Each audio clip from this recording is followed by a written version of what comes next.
Hello everyone, welcome to the second installment of Learn Healthy Weight Loss Methods Now, session 2 of 4, having a great holiday without sacrificing your waistline. My name is Dr. Douglas Husbands. I'm a certified clinical nutritionist. I'm also board certified in anti-aging healthcare and trained in functional medicine, and also a doctor of chiropractic. This afternoon we're going to go over healthy weight loss methods so that you can have a great holiday without sacrificing your waistline. Today we're going to talk about some very practical methods for enjoying the holidays without increasing your weight. So let's begin right offhand, and we're just going to go for the lecture for about 10 or 15 minutes maximum, and we'll use the rest of the time for questions. So there's a area where you can ask your questions in the side box, I believe it is, and I'm looking at my tech support person, and in the side box, yes, in the side box you'll see an area where there's questions. So with that, let's begin this live webinar today. I'm going to be going over the biochemistry of weight loss, putting it in simple, plain English terms. Now, it's not as simple as calories in equals, being less than calories out equals weight loss. It's not that simple, as we will see. Let's look at why. Well, or why not? Well, the type of calories affect hormones, and calories from different, particularly sugary foods, influence key hormones and how those key hormones affect how calories are processed. More specifically, all of us have heard of insulin.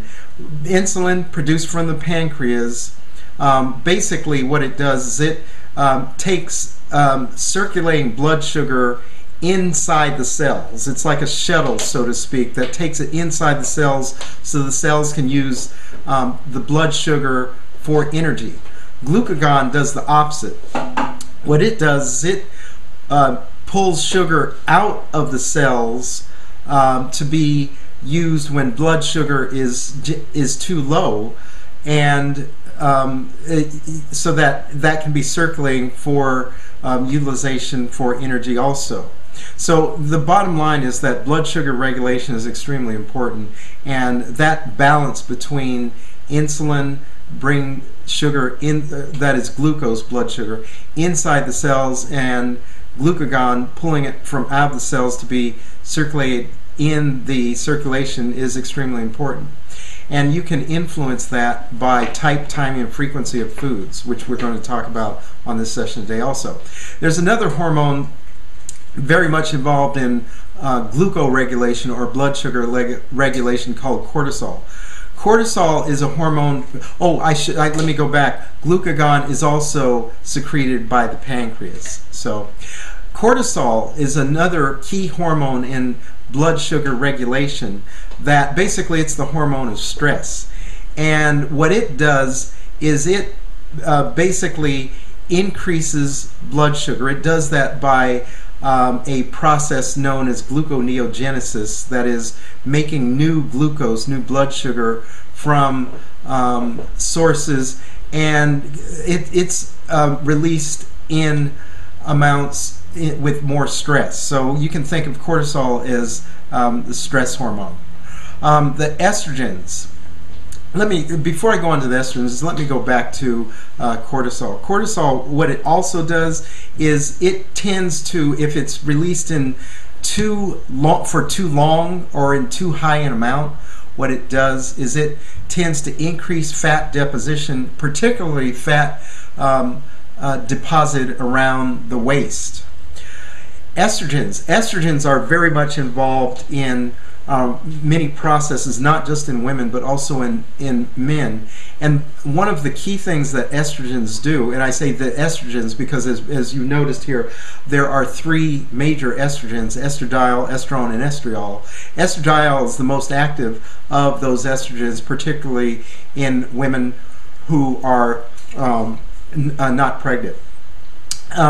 what estrogens do is they increase fat deposition. One of the processes that they help. And there are different subfractions of estrogens. If those of you who, you can go to my blog at holistichealthbayarea.com and click on the blog, and you can just put in the search there in weight gain or weight loss. And there's many articles I've done talking about the different subfractions of estrogens. There's the 2-hydroxyestrone subfraction of estrogens, which are the non-carcinogenic estrogens, and there's the 16-alpha-hydroxyestrone subfractions of estrogen, which are generally pro-carcinogenic.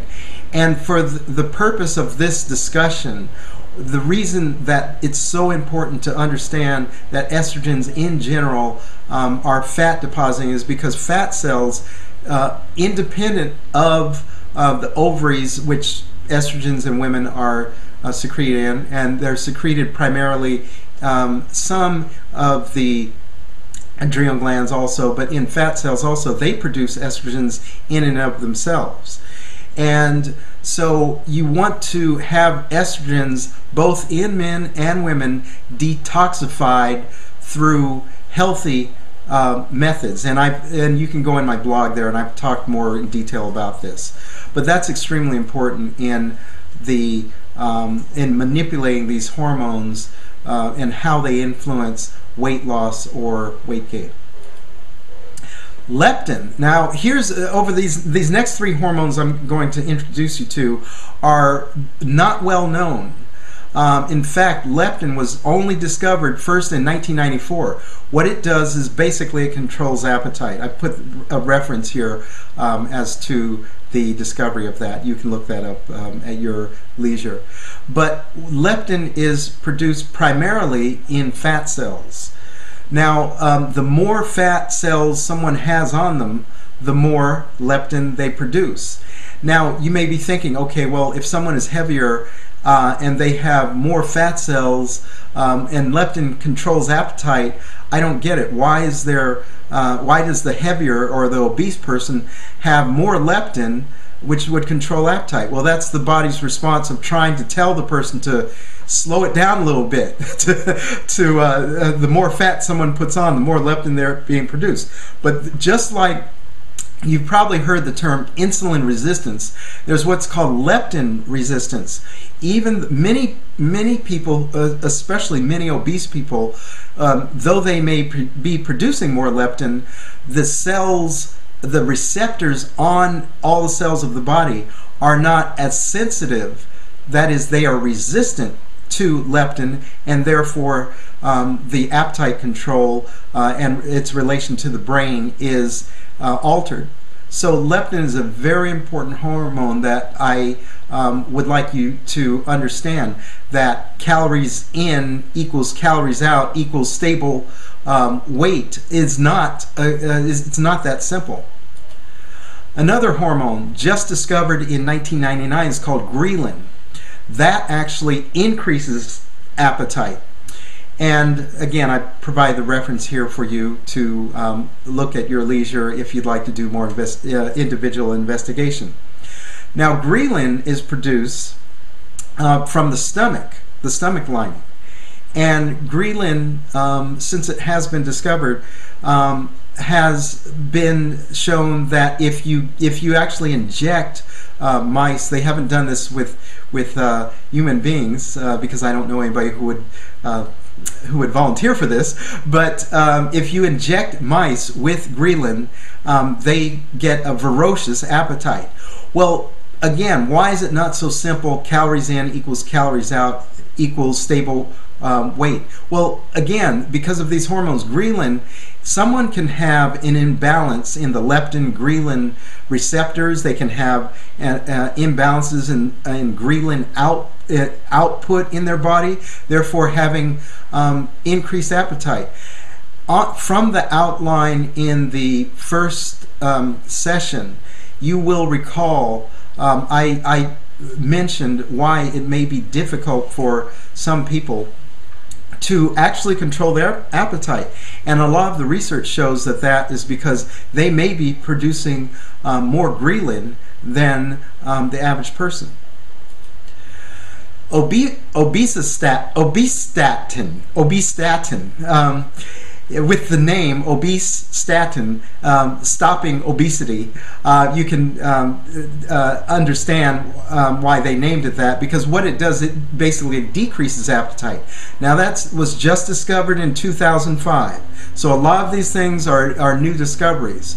That Obesestatin decreasing appetite produced, again, in the stomach lining, there are those people who produce too little obesestatin, and those people may have significant difficulty also losing weight and controlling their appetite. So there are factors that influence things much more than just calories. The types of calories, these hormones very much influence things.